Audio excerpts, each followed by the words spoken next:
In this session is Nikki Toyama Szeto. Nikki, did I get that right? Okay, wonderful. Who serves as IJM Senior Director of the IJM Institute in Prayer, the IJM Prayer Institute. Nikki engages Christian leaders in their communities in the biblical call to seek justice. She leads the IJM Institute for Biblical Justice in their global prayer mobilization team to ignite passion for biblical justice among the global church. Prior to joining International Justice Mission, Nikki worked with InterVarsity Christian Fellowship for 13 years. Most recently, she served as the program director of Urbana, InterVarsity's international conference of 18,000 young adults from 120 countries. She's also served on the board of Mission Year, an urban immersion program for young adults, and helped develop the 2010 Lausanne Global Congress. Her work has been profiled in Christianity Today and Rejuvenate magazine, where she was noted as one of the 40 under 40 in that magazine. Before entering full-time ministry, Nikki worked as an engineer in Silicon Valley. She's authored several books, including Partnering with the Global Church and More Than Serving Tea. Nikki received her BS in mechanical engineering from Stanford University. She and her husband live with their 2 children in the Washington, D.C. area. Please welcome Nikki and to tell us more about the tremendous work that IJM is doing around the globe.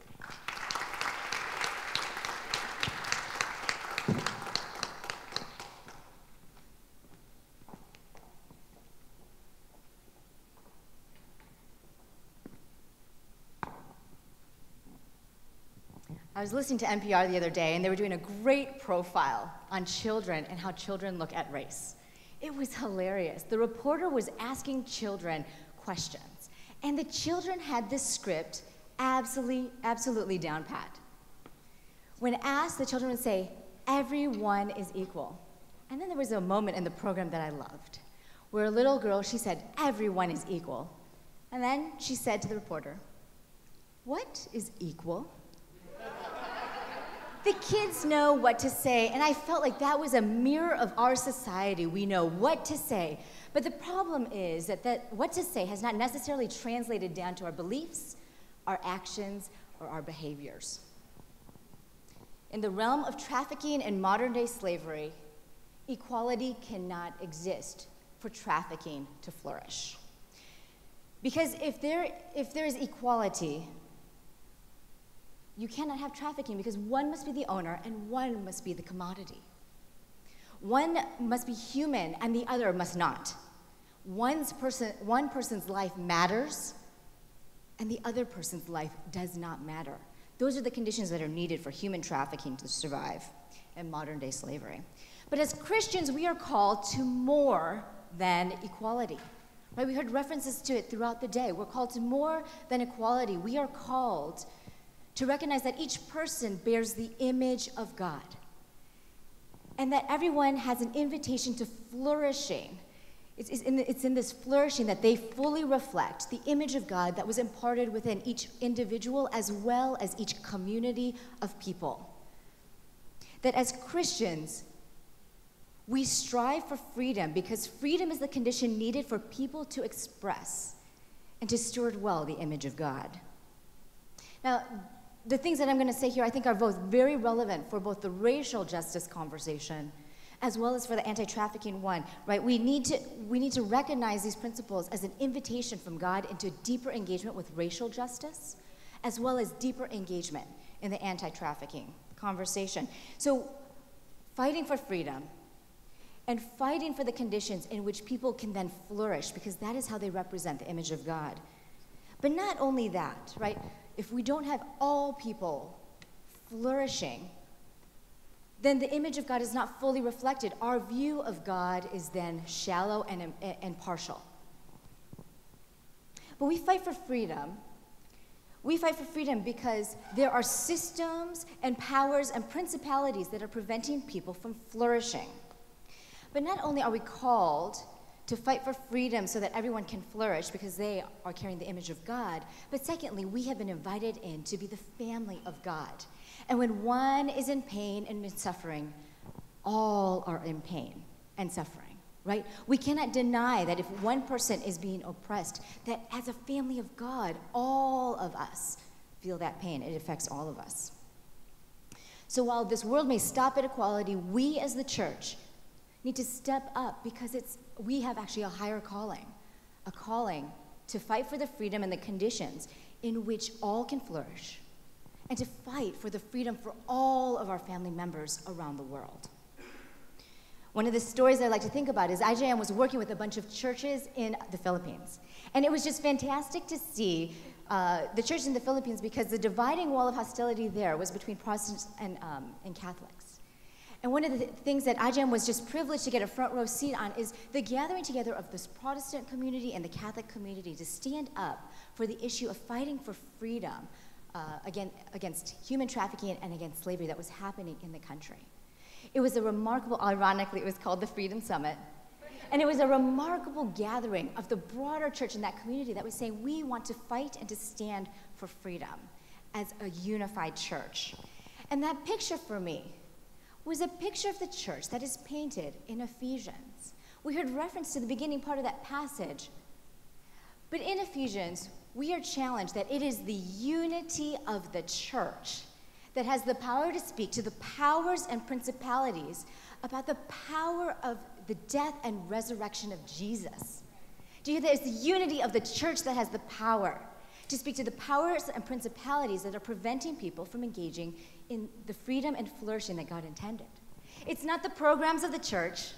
It's not the size of the congregation or the size of the budget of the church, but rather it is the unity of the church that speaks to the powers and principalities that are propping up the systems of injustice that we see today.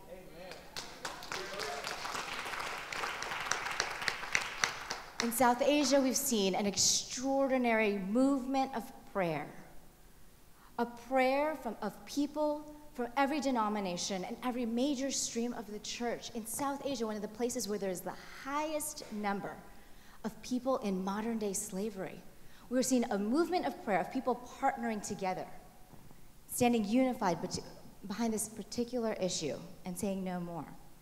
I think we underestimate the power of prayer. Prayer is the work of justice. And I think I wanted to add a little bit, just a sprinkling of good news, as we've been hearing from a lot of the trafficking folks. There are amazing things that are happening, and my favorite story is what is happening now in Cambodia. When I first got involved in this work, I was working in Thailand, but the rumor on the street was that Cambodia was the place for pedophiles. It was the #1 destination spot. Some rough studies said that the incidence of very young minors available for sex for sale there was at about 15% of the workers. But a recent and very tentative baseline study is showing that through the power of the local church, through the power of motivated organizations, through the power of reforming and strengthening the justice systems that are just trying to enforce the laws that are already on the books, we've seen the incidence of very young minors go down to 0.1%. That's 0.1%, down from 15%. The thing is, reporters call it a miracle, and you and I know it is. It is a miracle. They have chosen the right word. It is the power of God moving through the people of God. So the thing that I want to challenge you is to opt in. For me, I don't know if you've noticed, I'm an Asian American woman. And the thing that has been very helpful for me in the racial justice conversation is when people who don't have to be in the conversation opt into the conversation. And I need that desperately. You know what? I would love to one day not just have one day of rest where I'm not an Asian and a woman. And just be able to interact with you just as myself, just as Nikki. I would love to just put that down for one day. But actually, I don't have that option. And I think it's God's grace to me that I don't have that option. But on the issue of trafficking, we here in the room have the ability to opt in. We can say we want to pay attention, or we can say we don't. And the thing that I would challenge you is that as people, I'm going to just make an assumption that here we are people of power. We are people with the power of the American passport. We are people with the power to be able to call on a huge government budget. We are the people of power who have the ability to use our voice. And I would challenge you to opt in. I would challenge you to opt in. We recently opened an office in Ghana, and the undercover footage there of the boys who are working in the fishing industry there, I saw my 4-year-old son in the eyes of one of the boys that was there. I saw him wave just like my boy does at home. I want to challenge you to opt in, and one of the ways that you can opt in is by asking the question, is there a way that these trafficking stories are connecting with the people in my community? Is there a way that they are my family? Is there a way that I need to expand my picture of family and what that looks like? And for the folks in the trafficking space, I want to challenge you to opt into the racial justice conversation. Is there a way that you can say, this is part of my family? And what's going on in that church, that's part of my family too. You have the ability to opt in. So the challenge as we end today is don't leave this in the abstract, but where you have a choice, would you opt in? Amen. Thank you. Amen. Thank you so much, Nikki. So I'm just going to announce it now. Next year's conference is the opt-in conference, by the way. Amen to that. Thank you so much, Nikki, for your tremendous work and for that message.